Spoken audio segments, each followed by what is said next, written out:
പ്രിയ കലാകാരൻ അന്തരിച്ചു. അതുല്യ പ്രതിഭയ്ക്ക് പ്രണാമം അർപ്പിക്കുകയാണ് സോഷ്യൽ മീഡിയ.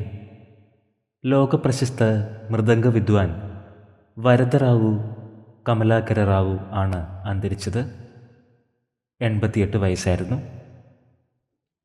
കാഞ്ഞങ്ങാട് നടന്നു വരുന്ന ത്യാഗരാജ സംഗീതോത്സവത്തിലെ ആദ്യകാലത്തെ നിറസാന്നിധ്യമായിരുന്നു വരദറാവു കമലാകര റാവു.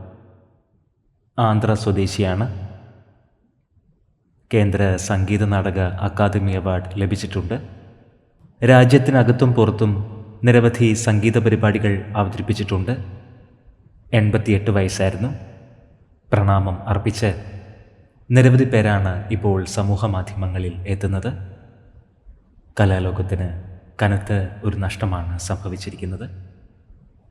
ആത്മാവിന് നിത്യശാന്തി ലഭിക്കട്ടെ എന്ന് നമുക്ക് പ്രാർത്ഥിക്കാം.